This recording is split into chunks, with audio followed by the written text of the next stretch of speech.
Welcome back to Private Sessions. Awesome song. Thanks. I've seen you performing it all over. I'm so Thanks. honored that you did it here in our studios. Thanks, of course.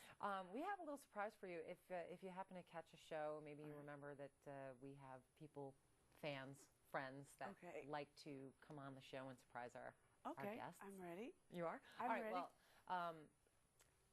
take a look. Okay. Hey, Toni. Hey, Lynn. Now, Toni, we all love vintage Toni Braxton. That's so On this great. new album, what can we expect? Well, With us both being working girls, how are you able to balance it and keep it all in order? okay, I love her. Ah, good surprise. Good one.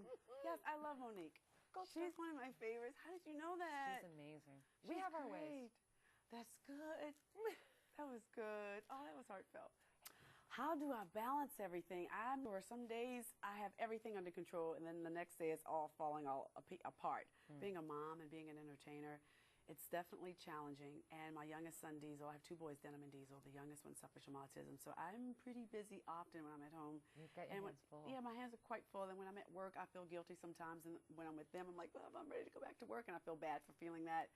You got to feed yourself, though, in order to be good for them. Exactly. You know. I tell myself that, but there are some days I'm having not so good a days, but I love doing what I do. I love being a mom, and I love performing, and it's the best feeling in the world. Awesome. Well, and I think the other thing Monique wanted to know is what can we expect on the album? Well, let's see. What can you expect from this album? I think you can expect to have organic Toni Braxton. I was trying to do things that was indigenous of who I am as a performer, but at the same time, I wanted to make it current. I wanted to make it like fashion. You have to be mainstream and change it up, but not so much where the people couldn't tell distinctively who I am as a performer. Right. So I think I did a good job at balancing it. Monique had mentioned something about balance, and you know, speaking of balance, on top of all the things that you had just mentioned, you're also the spokesperson for the American Heart Association and for Autism Speaks. Yeah.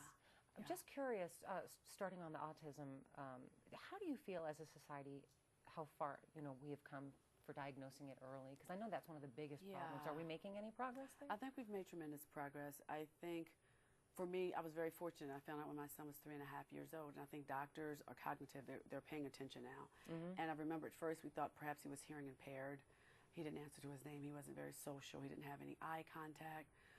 But I think they're doing testing now at an early age at 1.5 to conclude, or I should say, find out if the kid's autistic or not, which is great. Right. I remember there was a kid in my school when I was a little kid that was probably autistic looking back. Yeah. And they didn't know they thought he was a behavior problem, and he was not. It was just he was probably trying to find his way in mainstream society.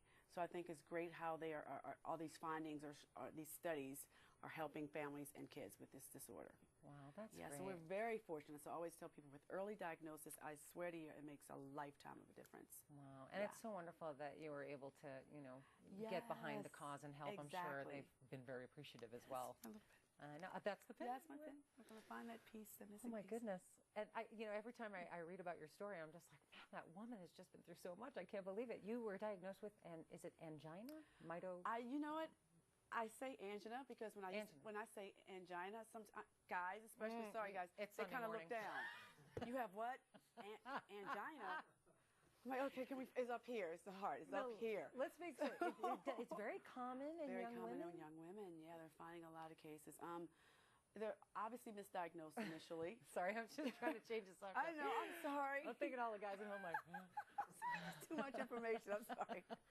No, it's good. More people should talk about this stuff. Then other people don't feel so exactly. Because I was mortified. I was crazy when they told me, because at first they thought I needed a heart transplant. I read that. Yes, and you got that a second is a true opinion? story. No, then they came back later and said we misdiagnosed you. Oh, were you on a list for a heart transplant? Well, we were going to talk about it the next day or two. I was in the hospital, and they told. Oh, I was devastated. I mean, an ear, but a heart, that's It was a pretty scary moment for about 2 weeks. I bet. Pretty touch and go there, but I was very fortunate that it was microvascular angina, and with medication and cardiac rehab and things like that, I got myself together. But I was very depressed for a long time. I remember it being challenging to walk from my bed to the bathroom. I was out of breath for a long time, and you have to be able to walk that half a mile to get up to that mile. I remember I thought I would never be able to do it. That's why I thought I would never be able to perform. That's what I was, during this time at all, did you write? Did you come up with ideas? I didn't do anything. I was depressed. I was really down and feeling sorry for myself and felt hopeless and thought that life for me was over. Wow. And my mom had to talk to me often. She said, you have 2 kids to live for. You have to get out of this space. This is not good.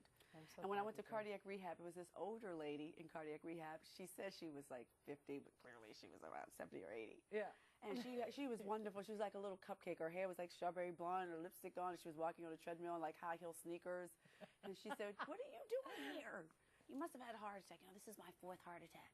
I just got back from Cabo with my 40-year-old boyfriend. You can't be afraid of life. You gotta live. You gotta live. And that one statement sparked me, gave me that feeling of life again. Don't go away. There is much more with Toni Braxton right after this. For an exclusive look behind the scenes at Toni Braxton's visit to our studio, just check out our website. Go to aetv.com/private.